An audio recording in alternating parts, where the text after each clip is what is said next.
بسم اللہ الرحمن الرحیم۔ السلام علیکم۔ حضرت ابو جری جابر بن سلیم رضی اللہ تعالیٰ عنہ کہتے ہیں کہ میں نے ایک شخص کو دیکھا کہ لوگ اس کی رائے کو قبول کرتے ہیں۔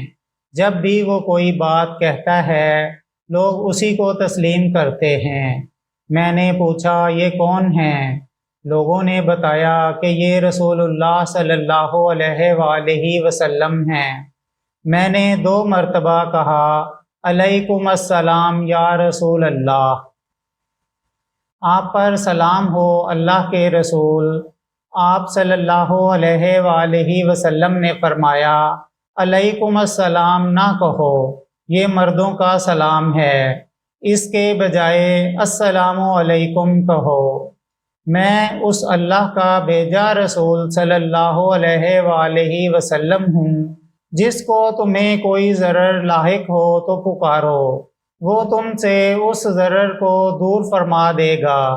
جب تم پر کوئی قحط سالی آئے اور تم اسے پکارو تو وہ تمہارے لیے غلہ اگا دے گا، اور جب تم کسی چٹیل زمین میں ہو یا میدان پھر تمہاری اونٹنی گم ہو جائے تو اگر تم اس اللہ سے دعا کرو تو وہ اسے لے آئے گا۔ میں نے کہا مجھے نصیحت کیجیے۔ آپ صلی اللہ علیہ وآلہ وسلم نے فرمایا کسی کو بھی گالی نہ دو۔ اس کے بعد سے میں نے کسی کو گالی نہیں دی، نہ آزاد کو، نہ غلام کو، نہ اونٹ کو، نہ بکری کو۔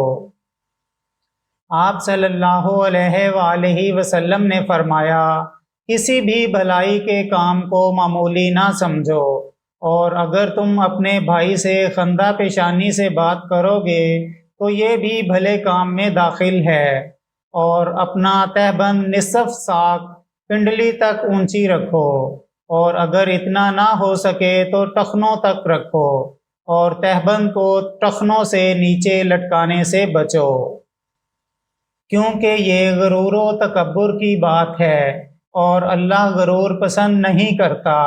اور اگر تمہیں کوئی گالی دے اور تمہارے اس عیب سے تمہیں آر دلائے جسے وہ جانتا ہے تو تم اسے اس کے اس عیب سے آر نہ دلاؤ جسے تم جانتے ہو، کیونکہ اس کا وبال اسی پر ہوگا۔